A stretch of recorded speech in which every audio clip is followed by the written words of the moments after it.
Good morning, all the students. We discuss about next part in the outdoor garden, that is the water garden. After the terrace garden, lawn preparation, another thing is that water garden. How to it has to be developed. This is most important. That means by using the water or water contained containers, the beautification has to be increased in outdoor stations. That outdoor gardening is called as a water gardening. And during the civilization process has been start and settlements has to be settled and move suddenly in and around the area where the water is available. Where is generally water available? Water is generally available in the river and in the bank of the rivers.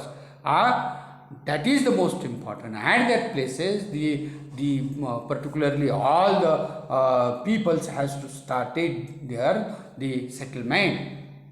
This is most important. Later these people produce such techniques such as canals, some adequate to bring the water to the land for the crop plantation even also. These are most important. And number of the plants, they have to be know that they has love with the plant, water. So some water lilies, lotus, iris, the plants has to be identified where they has to be love to the water growth, or the plants has to be cultivated or grows nearby the water bodies. Such plants are used in the water gardenings. Number of grasses, number of trees, number of marsh, shrubs or herbs, they are also found and grow well in and around the water source. Another thing is that in current recent years and days, water gardening is becoming one of the most popular landscape project. Not a simply water, a water park, water theme park, different themes in the waters. All these are created in the today's fashion.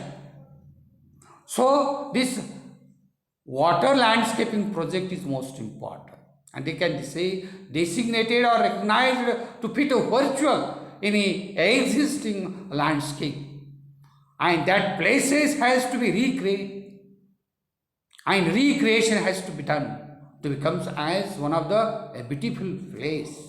So many popular themes of the past has to based on a concept of the water garden only. Number of gardens तुम्ही प्रायव्हेटमध्ये बऱ्याचशाच ठिकाणी water parks develop झालेले आहेत. त्या ठिकाणी water park develop केलेले म्हटले तर ही सगळी वॉटर गार्डनिंगची लँडस्केप आहे. ही कशी करायची, कशा पद्धतीने असली पाहिजे हे इथं महत्त्वाचं आहे. प्लांट्स कुठले वापरायचे, काय कुठली वापरायची हे आपण ह्याच्यामध्ये वॉटर गार्डनिंगमध्ये पाहू. Location, a water garden should be located in full sun or as much as the full sunlight has to be available with the availability of easily availability of the water and the electricity. These are the most important, and these important parts are easily available where it can be start to develop the water garden. It is also one of the opportunity to view one place nearby our house areas, near in house garden. So in house garden, water garden is also developed, and it can be a most important. The water can be reflect the rays of the sunlight, and they also shows a very beautiful structure, and it has to be beautifying that areas surrounding the total landscapes. This is most important. For the best growth and establishment of the water garden plants, it has to minimum 5 to 6 hours direct sunlight is essential each of the days. It has been recommended by a horticulturist. A water garden should not be located where leaves fall from the tree. कुठं करायची नाही, ज्या ठिकाणी जास्त पानगळीच वृक्ष आहे अशा ठिकाणी कधीही करायचं नाही. सारखी पानं पडून काय होत असतं, कुजतात पाण्यामध्ये आणि वास सुटत असतो. तर तो वास आपल्याला नको आहे, तर त्या ठिकाणी तुम्ही करू नका. Or in law spot in the yard where they have a heavy rainfall or flooding system is occur, अशाही ठिकाणी वॉटर गार्डन उपयोगाचे नाही.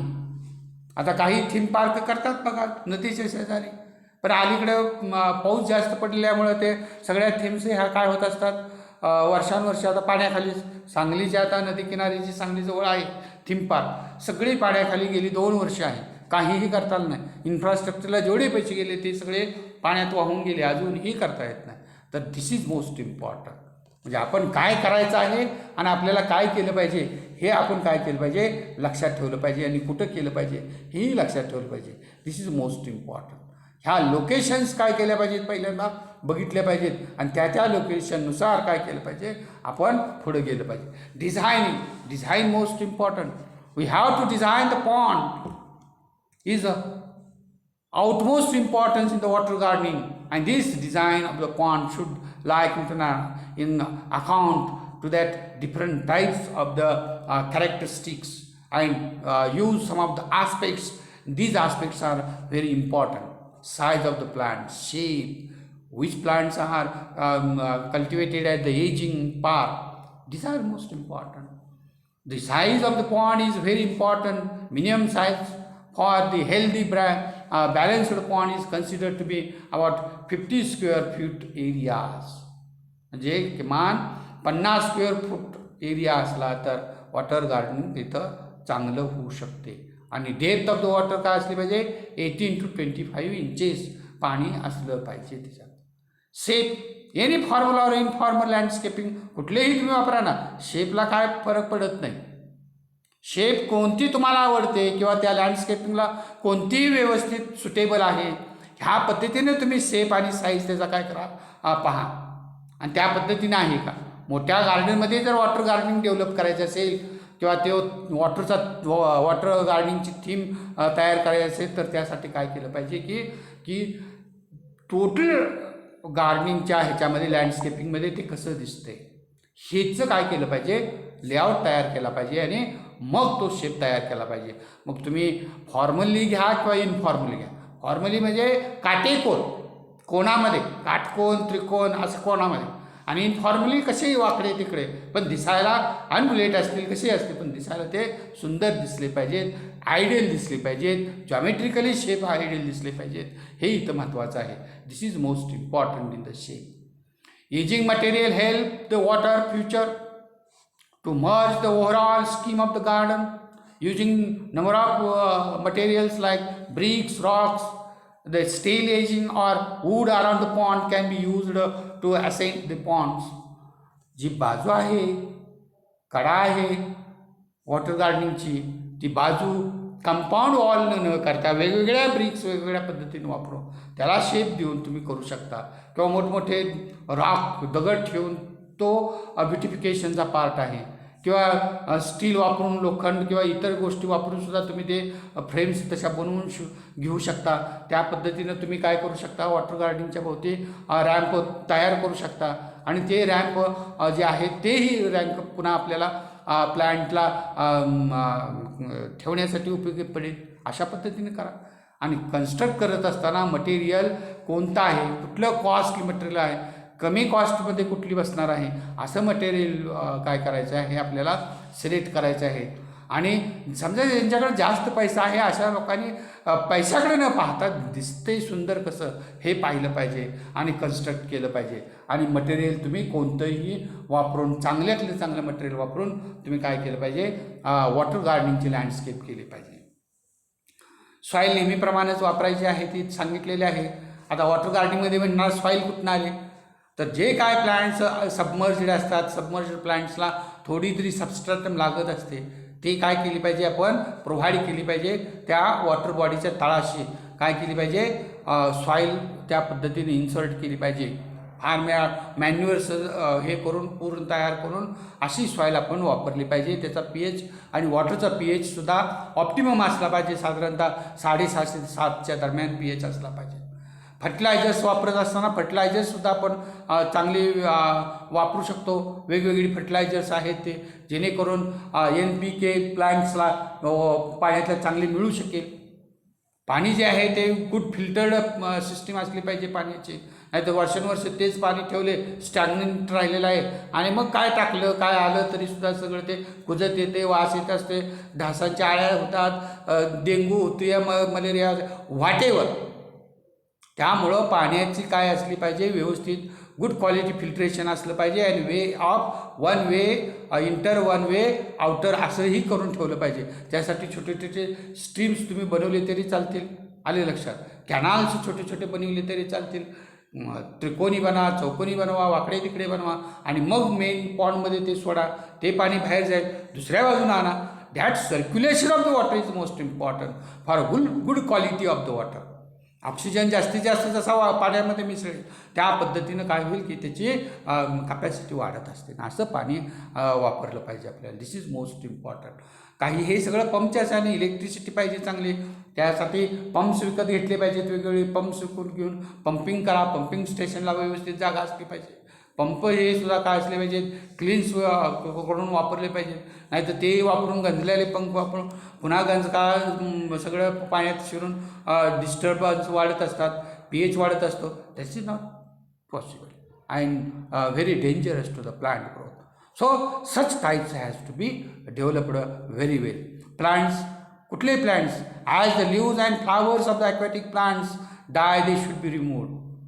प्लांटमध्ये जे पानवळ झालेले आहे किंवा इतर काय गोष्टीनं पानं पडलेले आहेत, फांद्या असतील, ह्या काय करायच्या, बाजूला काढून ठेवायच्या, पाण्यात मिसळता कामा नाहीत. Wash the root walls, leaves for damage. आणि हे डॅमेजिंग झालेले मटेरियल प्रत्येक वेळेला काढलं पाहिजे. काही वेळेला फिश हौशेने टाकलेले असतात, त्याच्याकडे बघितलेच नसल्यामुळे बरेचसे फिश मरून जातात, तसेच राहिलेले असतात.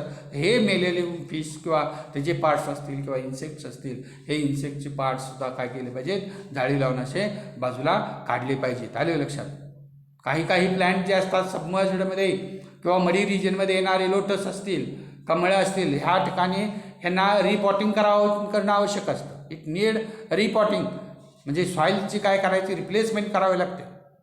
आता ह्यात वेगवेगळे कुठले डीप वॉटर प्लांट्स, निम्फी आहे, लोटसमध्ये निलुंबिया स्पेसीज वापरता येतात, फ्लोटिंग प्लांट्समध्ये आजोरा हे फर्न आहे हे वापरता येतात, डकवीड वापरता येतो, लेमना प्लांट, वुल्फिया प्लांट आहे, very nice plant, water fern, Salvia आहे. त्यानंतर इकॉर्नियासुद्धा तुम्ही वापरू शकता, केंदा, पिस्तिया वापरू शकता, सॅजिटॅरिया आहे, अपानोजटन आहे, विस्नेरिया आहे. these plants have to be introduced as a water garden म्हणून तुम्ही वापरू शकता. बघा हे 2-3 मी एक्झाम्पल दिलेले आहेत फोटोग्राफमध्ये, किती सुंदर दिसतात बघा. इनफॉर्मलमध्ये कसे कन्स्ट्रक्ट केलेले आहे आणि त्याच्या ठिकाणी आणखीन पुन्हा वेगवेगळ्या पद्धतीने कसं प्रत्येक सेक्शन्स हा इंडिव्हिज्युअली जरी असला तरी त्याच्यापासून मोकळा दिसत नाही, सगळे एक सलग बॉडीज असल्यासारखी दिसत असते. आणि मग ही वॉटर गार्डनिंग ह्याच्यामध्ये चांगली जागा आहे, चांगला स्पेस आहे, अशा ठिकाणी अशी गार्डन तुम्ही तयार करू शकता. ही इथं देवळं ज्या ज्या ठिकाणी देवळे असतात, देवळांचा भाग असतो त्या ठिकाणी अशा गार्डन्स असतातच, वॉटर गार्डन्स असतात, पॉन्ड्स असतात. त्या ठिकाणी सुद्धा आपल्याला अशी डेव्हलपमेंट करता येईल जी काढून न टाकता. आलं लक्षात. काही वेळेला नवीन देवळ बांधत असताना ह्या जागा सगळ्या मुजवून टाकतात, तसं न करता तसाच ठेवायचा. तो जो झरा आहे, तो पाण्याचा सोर्स आहे, तो वॉटर गार्डनसाठी असा आपण वापरू शकतो.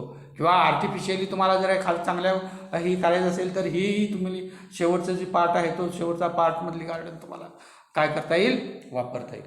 So number of things we have to be done in landscaping. कुठल्याही लँडस्केप करत असताना, काहीही करत असताना आपल्याला काय करायचं आहे हे ज्या वेळेला तुमच्या मनात येतं, ज्या वेळेला तुम्हाला हवं असतं ते तुम्ही करू शकता. This is about the water garden and their importance. So thank you.